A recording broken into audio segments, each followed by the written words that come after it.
Dan ternyata penampakan itu adalah kuntilanak alas roban. Halo seluruhku semua, bertemu lagi dengan saya Mas Pur dalam channel Mas Pur. Oke, kali ini saya akan membahas tentang alas roban yang berada di Kabupaten Batang, Jawa Tengah. Oke, sebelum lanjut videonya, bolehlah subscribe dulu dan like videonya dan komen di bawah ya. Oke, jadi alas roban ini adalah nama sebuah hutan yang dijadikan jalan untuk menghubungkan antar kota lur. Alas roban ini dibangun pada tahun 1808, ketika itu dipimpin oleh Gubernur Hindia Belanda yang ke-36. Gubernur Hindia Belanda tersebut yang bernama Jenderal Herman William Daendels. Beliau memanfaatkan alas roban ini sebagai sarana penghubung perekonomian di kota-kota yang lain, jadi agar kota yang kecil bisa maju lur. Pada saat pengerjaan jalan alas roban ini, banyak rakyat Indonesia yang dikerjakan, jadi semacam kerja rodi lur. Saat itu pemerintahan masih di bawah Belanda. Jadi pembangunan ini sebelum Indonesia merdeka lur. Jadi ya masih dipimpin sama Belanda. Saat pengerjaan jalan ini banyak sekali jatuh korban karena pengerjaan jalan ini yang sangat berat. Akhirnya para pekerja kelelahan dan akhirnya meninggal dunia di tempat tersebut. Dan tragisnya, mayat-mayat tersebut dibuang di pinggir jalan begitu saja tanpa dikuburkan selayaknya. Akibat pengerjaan jalan ini banyak pohon-pohon yang rusak lur karena ya ditebang atau mungkin dibuka lahannya seperti itu. Kalian pasti ada yang ingat tentang kejadian Petrus atau penembak misterius. Nah, tragedi Petrus ini kalau nggak salah waktu itu terjadi di tahun 1980-an lur. Dan kalian tahu mayat-mayat dari Petrus atau penembak misterius ini dibuang di alas roban tersebut. Lalu setelah itu banyak kejadian yang aneh-aneh terjadi di situ. Seperti kecelakaan yang sering terjadi di jalan alas roban tersebut. Ya karena mungkin jalannya yang licin dan tikungan tajam dan penerangan yang masih sangat minim sekali di situ. Tapi menurut beberapa korban, jadi beberapa korban ini bersaksi atau menceritakan sebelum kejadian kecelakaan tersebut mereka mengalami kejadian yang mistis lor. Oke, kita lanjut ke hantu-hantu yang sering muncul atau yang terkenal di alas roban. Yang pertama yaitu warung pecel lele. Ada sebuah cerita pada tahun 2001 sampai 2005. Jadi ada keluarga nih lor. Keluarga ini hendak mudik ke Jakarta. Mereka berangkat dari Secang, Magelang. Nah, untuk menghindari kemacetan, mereka melewati atau memilih jalur alas roban tersebut.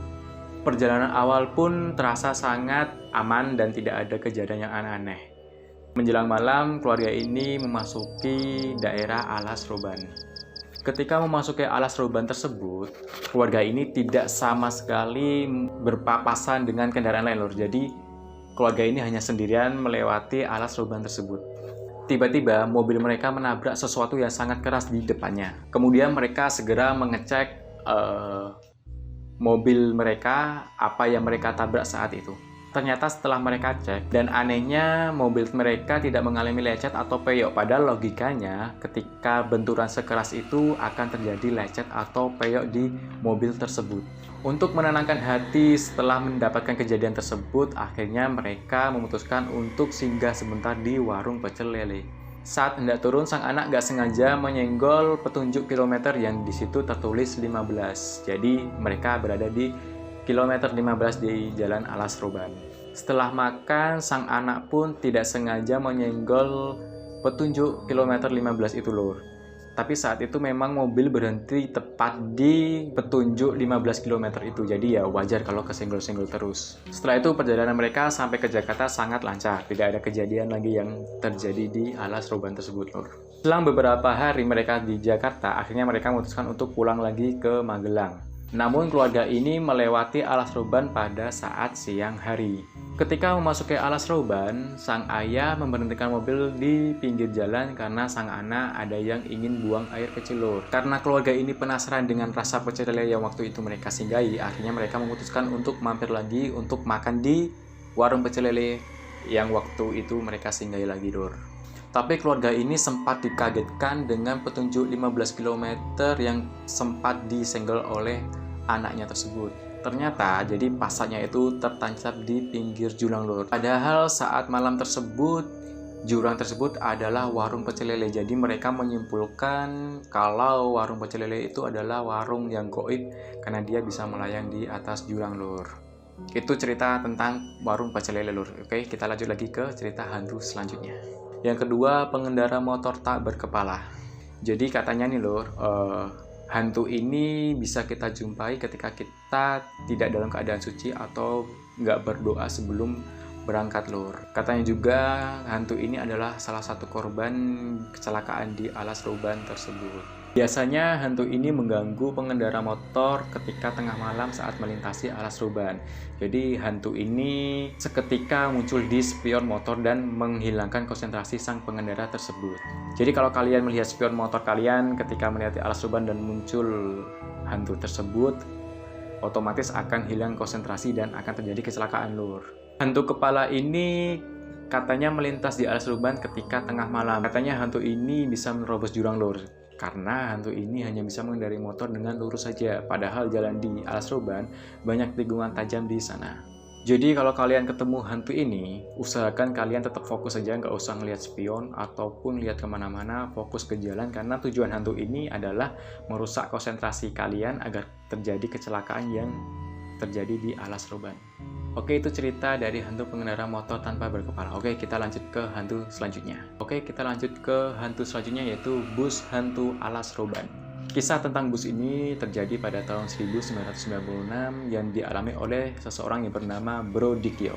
Jadi cerita awal bermula ketika Bro Dikyo ini hendak menuju ke Surabaya. Saat itu kondisi Alas Roban sangat-sangat buruk karena kondisi jalan yang terjal dan penerangan yang tidak ada sama sekali. Saat itu jam menunjukkan pukul 12 malam, Bro Dikyo mulai merasakan kengerian melewati Alas Roban. Tapi karena dia harus sampai Surabaya pagi hari, akhirnya dia nekat untuk melewati Alas Roban tersebut. Nah, kejanggalan mulai terjadi saat dia diikuti atau dia sadar kalau di belakangnya ada bus tua lur. Jadi bus tersebut tidak menyalip Bro Dikyo, tapi malah mengikuti dari belakang. Jadi kayak semacam mengikuti Bro Dikyo kemanapun dia melintas. Karena penasaran, akhirnya Bro Dikyo menekatkan diri untuk menengok ke belakang untuk melihat bus apa sih sebenarnya yang membuntuti dia. Padahal masyarakat sekitar sudah mewanti-wanti ketika melihat apa saja dilarang untuk menengok ke belakang lur, karena takutnya terjadi sesuatu yang tidak diinginkan. Ketika Bro Dikyo melihat ke belakang, ternyata yang dia lihat adalah bus tua tahun 70-an dan bus itu sangat tua sekali bro. Nggak cuma itu, kondisi bus tersebut juga sangat minim pencahayaan dan terlihat horor karena penerangannya sangat samar-samar atau remang-remang. Melihat hal tersebut, Bro Dikyo langsung tancap gas lur. Jadi dia kaget dan dia shock. Akhirnya dia memutuskan untuk langsung mempercepat kendaraannya untuk meninggalkan bus tersebut. Tapi tak disangka bus tersebut malah ikut untuk mempercepat kendaraannya lur. Jadi ya tetap di belakang Bro Dikyo. Sampai suatu momen bus ini akhirnya menabrakkan ke tubuh Bro Dikyo lur. Tapi bukan kecelakaan yang terjadi, tetapi bus ini menembus badan Bro Dikyo dan akhirnya bus tersebut menghilang lur. Setelah kejadian itu, akhirnya Bro Dikyo segera menepi ke perkampungan sekitar dan menceritakan apa yang dia alami kepada warga sekitar. Dan warga sekitar memahami apa yang dialami oleh Bro Dikyo saat itu. Itu cerita tentang bus hantu Alas Roban. Oke, kita lanjut ke hantu selanjutnya. Oke, hantu yang terakhir ini adalah kuntilanak pencari tumbal. Jadi kisah ini diceritakan oleh Yudi Batang di blog pribadinya. Jadi saat itu kejadian jam 9 malam dan Yudi ingin ke Klaten lur. Tapi sampai jam 12 malam nggak ada bus yang mau mengangkutnya atau nggak ada bus yang lewat sama sekali. Tapi akhirnya dia mendapatkan bus. Nah, naiklah Yudi ke bus tersebut. Penumpang di dalam bus ini ternyata sudah sangat penuh dan akhirnya Yudi tidak dapat tempat duduk dan dia memutuskan untuk berdiri di bagian belakang bus. Saat itu bus melaju sangat pelan, kecepatan saat itu 60 km per jam. Jadi ya nggak begitu pelan dan nggak begitu kencang. Saat itu jam menunjukkan jam 4 pagi sebelum subuh dan bus memasuki daerah Alas Roban atau jalur Alas Roban tersebut. Jadi kondisi jalan saat itu sangat sepi lur dan penumpang semuanya tertidur pulas. Sementara Yudi saat itu nggak bisa tidur lur, karena ya dia berdiri jadi dia nggak bisa tidur. Kemudian Yudi nggak sengaja nih lor ngeliat ke sebelah kiri bus, maksudnya di jendela kiri busnya. Seketika muncullah penampakan putih di sebelah kiri bus tersebut. Bentuknya seperti orang memakai jubah putih atau baju serba putih lur, yang serba panjang gitu. Penampakan itu mengawang-awang di sebelah kiri bus yang Yudi naiki saat itu. Dan ternyata penampakan itu adalah kuntilanak alas roban. Setelah Yudi melihat penampakan tersebut, akhirnya Yudi memutuskan untuk mengalihkan pandangannya ke sebelah kiri bus dan dia menengok ke sebelah kanan bus. Dia mengalihkan perhatiannya agar tidak melihat penampakan tersebut. Kemudian dia juga membuat gesekan-gesekan bermaksud agar penumpang di sekitarnya bangun lor. Jadi biar dia ada temennya gitu tujuannya si Yudi tersebut. Tapi saat itu ternyata nggak ada sekali yang bangun lor. Akhirnya Yudi memberanikan diri untuk maju agar bisa ngobrol dengan supir bis tersebut. Tapi akhirnya Yudi memutuskan untuk duduk di bangku nomor 3 dari depan. Dan dia mengalihkan perhatiannya ke kuntilanaknya dengan cara melihat ke depan atau ke arah jalan. Saat Yudi menengok ke depan, Yudi melihat seorang nenek-nenek yang hendak menyeberang jalan di depannya. Dan nenek-nenek tersebut saat itu sedang membawa kayu dan jalannya sangat pelan sekali untuk menyeberang ke sebuah jalan. Karena melihat nenek-nenek ini, akhirnya Yudi berteriak kepada supir untuk tidak menabrak atau untuk menghentikan laju busnya agar tidak menabrak nenek-nenek tersebut. Tapi sang supir menjawab kalau di depan yang dia lihat tidak ada apa-apa, dan ternyata benar tidak ada apa-apa saat itu. Mendengar perkataan sang supir, Yudi pun bingung. Karena yang Yudi lihat saat itu benar-benar nyata seperti nenek-nenek yang sedang menyeberang lur. Jadi ya mungkin seperti halusinasi ya gitu. Beberapa saat kemudian sang kernet pun bangun untuk menemani sang supir agar tidak sendirian. Tak lama kemudian si kernet pun berteriak kalau di depan busnya, di depan kaca ada kuntilanak lur. Tapi lagi-lagi sang supir pun tidak melihat kuntilanak tersebut dan akhirnya sang supir menengok ke arah kernet bus itu. Dan ketika sang supir menengok, si kernet pun berteriak lagi. Dia berteriak, awas di depannya ada truk. Si supir pun spontan membantingkan setirnya dan untungnya bus ini masih bisa dikendalikan oleh sang supir.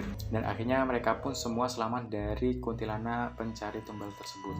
Jadi intinya kuntilanak ini mengalihkan perhatian ke pengendara atau ke penumpang bus agar bus tersebut kecelakaan atau kendaraan yang lain kecelakaan loh. Jadi disitulah kuntilanak ini mencari tumbalnya. Serem juga ternyata seru banget. Ya itulah cerita yang saya dapat dan saya rangkum dari beberapa artikel di Google lur.